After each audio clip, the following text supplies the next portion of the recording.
Hi everyone, and welcome to the Total Film The Wolverine podcast. We will be discussing all the spoilers from the film, so if you haven't seen it, turn away now and come back later when you have. We are about to cross 10,000 subscribers on YouTube, so thank you very much for doing that. That's awesome.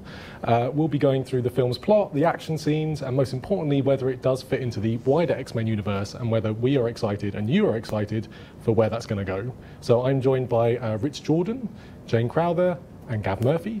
And we will be discussing it in length. We will accept your surrender with respect. Is that all the men you brought? Your grandfather called me a Ronin. A samurai without a master. Who has no reason to live.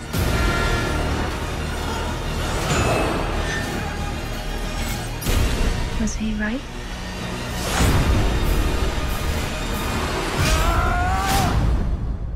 So first of all, I suppose the initial question is, did you like it? It was a bit meh for me. Meh? Meh. Meh? Yeah, What? Okay. I mean, and really actually the thing that I said to my friend when I'd finished was like, it was quite boring. Very boring, I thought. So one word review from each of you.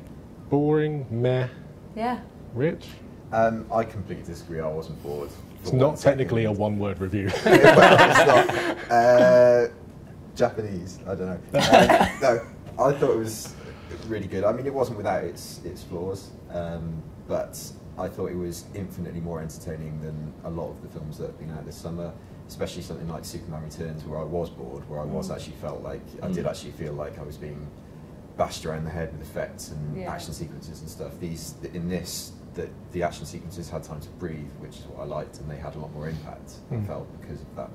But then the action sequences seemed really like Fisher-Price to me. Like, they sort of, every time something cool looked like it was going to happen, it turned away because it was a 12A. And Very you never coy, saw, wasn't it? And you never, you saw like, you always saw like his like claws coming out or something. You never, and like anytime there was claws going in, like if no the belly's there, penetration. the camera's there, There so you was see no like, penetration. yeah, I needed some more Yeah, penetration. that's what we were both looking for, I think. But, you know, how much penetration can you get away with in a 12A, you know? It's, Well, not Make it much, and then 15, that's when it's yeah. like, well, then why don't you put it at a 15 and make it really good? I mean, like the whole thing with that samurai slice that is a classic thing, where you know you're supposed to be able to slice someone in half. We saw that happen, but you never ever saw anything. And then you just had this little tiny healing wound, and it's like, oh, that's really coy. I actually want, you know, to see some. I like him. Yeah, to be cut in half, and I want to see that. And similarly, the incident when he was grabbing inside himself, Yeah, his that claws, and was it very started, cool, but didn't it? it And you were like, happened in the oh X-ray my thing, god! yeah. And then it was just some sort of scrabbling well, I around. actually thought that was a really good way of getting around that. I mean, for me, the sound design of the film I thought was fantastic. Like the train sequence, for example. that was that's awesome. great. You know, you didn't. Yes, there wasn't a lot of visceral kind of gore or kind of, you know, when people were getting hit off the train, you didn't see their heads getting lopped off like Dennis Hopper in Speed or anything. But you did feel, you know, with the sound design and the kind of whooshing and the kind of, you really felt like I felt it was like a really visceral kind of. It was a good way of getting around it, but at the same time, it just annoyed me because they had to get around it. It was just like, it would have been so cool to actually see him, you know, go. I'm not saying like only God Forgives style, where he actually goes inside him, but like, I just felt like it was like watching a cartoon or watching like a video game or something like that. Like I wanted, I don't know, I wanted a little bit more. Or like one of those 18 films that's been edited for ITV. Exactly. Before The Watershed, it had that kind of feeling about I it. suppose that's kind of the question, because for me, because I did enjoy it, I really enjoyed it. I think the violence was an issue for me, as in I wanted it to be a bit harder. But do you think that's what a Wolverine film is all about? Do you think it should just be about the excessive violence and the gore, or do you reckon there should be more to it than that? There should be more to it, but at the same time, the violence and the gore is a huge part of Wolverine, and you know, it'd be this, for me, he's on the same sort of level as the Punisher in sort of terms of like, you know, body count and things like that. And you'd never think, you know, they'd never dream of making a Punisher film that was a 12A. So I don't understand why they just have to do it for really Wolverine. Agree he's on the same level as the Punisher. I mean, like, I remember when I was like 8 watching X-Men on telly and Wolverine being one of my favourite characters. You know, I could not say at the age of 8 that the Punisher was one of my favourite characters. Like, going around ripping people's spines out. But the thing that he has is these huge claws. They're designed to slice and dice, And it's not sort of like something where he kills people by touch or something. It's a visceral thing. It is a visceral thing. So you're sort of being shortchanged a bit. I still think the kind of the samurai fights and stuff, the way it was kind of staged, and even the bit where he's kind of inside himself. Yeah. Rooting about. I thought there's enough kind of squelches, and you get the effect of it from just seeing the X-ray and stuff. I don't know whether, maybe playing devil's advocate, if they showed too much, it would have been like, well, taken away from it a little bit. I think this probably, I'm warning you now, I'm about to get my nerd on, and I think this probably comes into kind of the discussion as a whole that fans are going to have, and people who aren't fans of the comics and stuff. I think that having read the story that it was based on, so the Japanese kind of classic tale from the, I think it was 80s, that for me was translated so well in this movie that I didn't need all the kind of excessive violence and explosions and quips and stuff. But I acknowledge that's probably just a comic book fan point of view, because if you haven't read them, you don't know anything about it, then you're going to go in and be like, that's one of my favorite. That Wolverine is the one that's done like pencils by Frank Miller, isn't it? Yeah. So like, I love that comic. I think it's brilliant. But for me, all the cool stuff, this film comes in like way too late. It comes in like after the coolest bits have happened, where he's like, the prisoner of war sort of thing. Yeah. Like I wanted to see a little bit more. But the problem you have with that is they kind of tease that stuff in X-Men Origins, and that film was terrible. Yeah. So you kind of, I respect the fact they went, well, bugger that, we're going to do our own thing. There's no doubt. I think we can all safely say that it is far better than X-Men Origins. Yes. Yeah, but then we can agree on that. I've done Vines that are better than X-Men Origins, so you did, Anne. But I've never read the comics at all, and I understand what you're trying to get out of it and what you're trying to get out of it and what you love about it, and I'm not saying it's a bad film. It's just for somebody who's coming to it having not read the comics and not being a huge fan, there's a little bit something lacking. It's not the most exciting film I've ever seen. And what did you think of the Japanese setting? Did you like that? Yeah. No, I did like that, and I really liked the train scene, for example. I thought it was really exciting, really, all the claws in the roof and the speed of it and everything was really interesting. But I liked it. It's just I wanted it to be more, and I think also as well that was to do with the love interest. Yeah, Mariko. Who was just so, and then you've got this other chick that's amazing and she's really kick-ass and brilliant. And you're like, yeah, go with that. Go with her. She's way cool. Why the sort of really? Do you reckon it was because his girl? last girlfriend literally tried to destroy the world? She's like, I'll go for something a bit quieter. Yeah, she's less likely to. She's with less trouble. I'll kiss her. My favourite bit about the relationship thing is, so he sleeps with that woman, then he goes back to the city, finds her fiance or husband like cheating on her with like two prostitutes, and he gets really angry about it. Like, you literally just slept with his fiance. Didn't you just come from? Yeah. You didn't even shower and you came over here. You can't be getting angry about that. But he's evil, so infidelity and he was with two women, so he's Wolverine was doing a loving thing and he was doing some sort of dirty thing. So. For me, I thought there'd be more flashbacks of him and the old man, like sort of showing a bit more of their friendship. I would have really loved that, like, because I really loved that sort of like, war setting, and I was thinking, why is he in the sort of little pillbox thing, prison thing that he was in? Like, I wanted to see way more of that, and like the aftermath things like that, and it didn't happen. And then you just have to accept, because they saved each other, then they became this huge like great friendship, and that's why he called him in. Like, I don't know, it was really, really strange for me. Felt like it was missing a few scenes like that, which I wouldn't be surprised if they were deleted scenes, so there were more flashbacks of that. It's quite a long film. It did feel a bit tenuous, didn't it? Just that she rocks up to him after technically not having seen this guy for what, like 60 years? Yeah. And just goes, do you want to come to Japan? He's like, all right. It's like, I know. But from that, you think, they must have had this like great friendship. But because you never see it, I really wanted to see a little bit more of it. I mean, what would make him? He's living this hermit existence. Yeah. He really doesn't want to be part of society. He doesn't want to be friends with anyone. Why would that guy intrigue him if you don't really see the connection they had at the beginning? Yeah. That kind of ties into the final act, which is massive spoiler alert, because that for me is the moment where I was with it. I was with it with the mood and the tone, and I love the fact there was like Japanese subtitles and it was slow and it was all that kind of stuff. The moment when I kind of went, ugh. is when Viper turned into Poison Ivy from Batman and Robin and just started changing outfit every 2 seconds and licking people. And then the giant robot, which didn't need to be there at all. As soon as I saw the giant robot, I was like, the old man is inside that robot. You guessed that? Yeah. No way, I didn't. I really. did. I'm just dense. I had no idea. So, well, I guess that was at the point at which they kind of, they'd had, you know, 2/3 of a film that actually, and this is what I liked about it, that yeah, it wasn't always successful, but at least it was trying to do something a little bit different with the genre, I can understand with the comic book movie. And like I said, having seen Superman, Man of Steel, you know, I had to kind of admire it for that. But yeah, you're right. I mean, the last third is where it kind of makes those concessions to the usual blockbuster kind of audience, I guess. Yeah. But the interesting thing is, I think by that point, that kind of audience has lost interest. Because it sounds like I'm against it. I utterly loved it. For me, like you, preferred it to Man of Steel, preferred it to Star Trek. I think it had more character development than any other blockbuster I've seen in a while. And I think he's just so watchable as well, you know. And you know, a lot of the kind of arguments against this film have been that it's been like really dour for a summer blockbuster, but there were still loads of really funny one-liners that I thought were great, and he delivers them well. He's always watchable, you know. And the one thing that I did like about that finale, that yes, it was kind of overblown, and there was a big giant robot and stuff like that, which it kind of didn't need to be.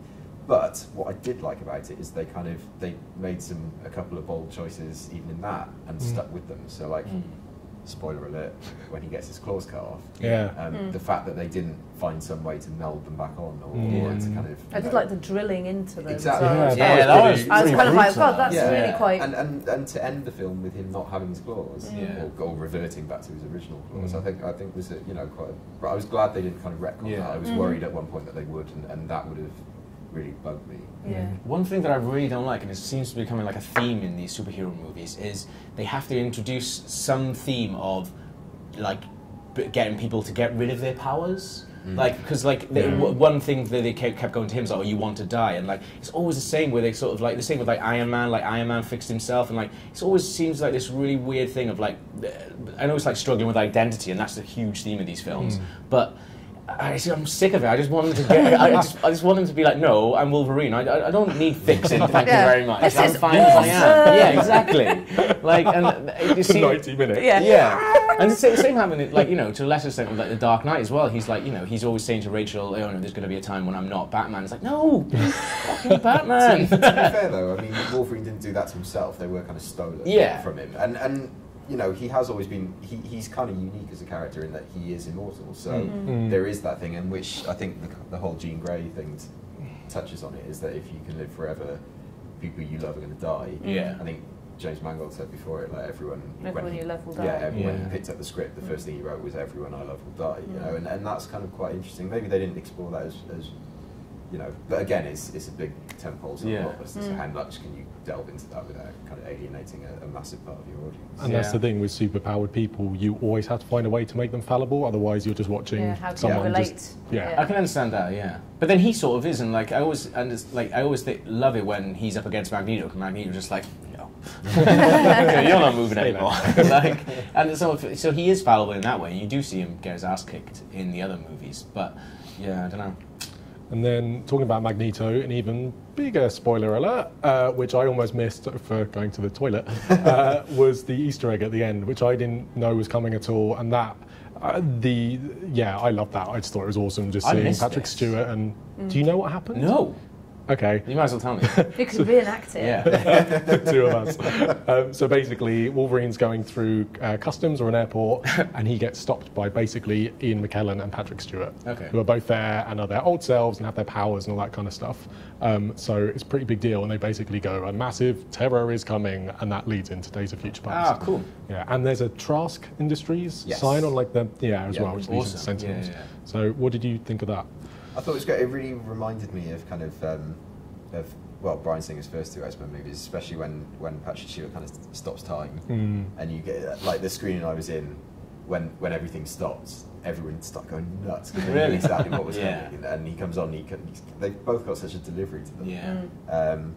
I was surprised actually, because from the look of that and from the look of the Comic-Con stuff, it does pretty much seem like X-Men Days of Future Past is going to be another Wolverine movie, which is interesting. It definitely looks like he's going to be the central character in it, which I guess Bryan Singer's but I always wouldn't liked mind him that. as- It's just want what's around him to be a bit more exciting. Yeah. And it would be if you've got all those other X-Men involved. Yeah. That's a good point, because I did feel like that. I just kept feeling like I wanted there to be more mutants. It didn't feel like it was an X-Men movie. Yeah. Like I wanted them. I felt like we were sort of missing out. I was like, all right, these ninjas are cool, and that like the super ninja guy, like, he was very cool. Yeah. But Yeah. I don't know. You felt like it was missing like a variation on mutant powers. And all you got was like that Viper woman Licky in her lady. different, It was horrible. different wipe clean outfits, sort of, and high heel shoes. It was she was like out of a different movie entirely. Yeah. It's really interesting though, because I completely disagree with you. As in, I really enjoyed seeing a superpower film where there weren't 1,000 people. And again, to bring it back to Origins, that's what killed it. They went, let's put everyone in, every small character, that's every fair power, enough. and you're just like, ugh, boring. They didn't trust in him enough Yeah. to leave him to his own devices. Sort Yeah. of thing. They had to chuck in Gambit because they knew the fans liked him. And didn't do them very well. So pretty kind of balanced all in all. From It's everyone. okay. Yeah, it's all right. It's okay. Not as bad. You There's did some great, okay, there's some great Hugh. bits in it. Like I really liked the arrow scene. I thought that was very when good. he was really the over pin the top, cushion. but I Yeah. love that. And I it thought looks, was really it good. looks beautiful, you know. I thought it looked nice. Yeah. It's a And real with, kind of with Sydney doubling up, you Yeah. were there, so yeah. awesome on the scene set. to be part of. Yeah, it was so seamless. I mean, the scene I watched them shooting was the funeral scene, and that was all kind of filmed in Sydney's Chinese Gardens of Friendship, which they kind of Japanesed up, so they made all the temples. That was a all great Japanese scene. architecture Yeah, and stuff. that was But the cool. rest of it was shot in an actual outside, like the exterior bits were an actual temple where you would never have noticed the joints. Like it was pretty incredible the way they've done it. But I really like that kind of Eastern influence, and also kind of a Western as well, because there were little things in the music. There was a bit kind of Clint Eastwood type vibes Yeah. to the music and stuff, and yeah, it was cool. I liked the whole kind of aesthetic. Yeah. And the whole thing of him with his bear friend as well. I liked That was nice. That was CGI great. there. I really like that. little I thought there was going to bear. be. I thought there was going to be some kind of. Maybe I missed this. I don't know. But I thought there was going to be like a subplot about, because of the poison arrow thing. Yeah. Like, was that? Yeah. Were you meant to think that it was Viper that had poisoned it? Because that's what I thought. I don't know. I think you were I- overthinking it. Yeah, I think it maybe, was yeah. just Well, I just like a thought load it was- of horrible hunters being Yeah. Because dicks. then I thought the young Japanese girl was then going to be in on it, and she was going to be. It was going to be a twist, and that's like because I put that together, and I thought, I worked it out. She's got these like poisoned arrows from Viper because they're working together. Right. Didn't happen. Yeah, I just thought it was nasty hunting. Like for me, I mean, this is a bit wanky, and probably, if I can say that, this is probably reading more into it than actually you probably should. But for me, that was kind of mirroring the scene at the end with all the arrows, Okay. where he's shot with the poison arrows. Yeah. And he's like, he's the, He's the kind bear. of- Yeah. He's the bear. Yeah. Yeah. He's the kind That's of deep. The That very is deep. deep, That's isn't deep, it? man. animal that's getting Wow. kind of, yeah. That is wanky. He's the wild animal. Credits. So cool. Well, I think that's a decent enough discussion. I would say let us know what you think in the comments below on YouTube or on the website totalfilm.com. Feel free to tweet us at totalfilm, facebook.com/totalfilm, and we're now on Google+. As well as that, if you want to find out more about Rich's amazing set visit, feel free to download the magazine, the iPad edition, which you can also do here, or buy it from all available good stockists in the UK, US as well. UK. Cool. And that's about it. So feel free to let us know what you think, and thanks for watching.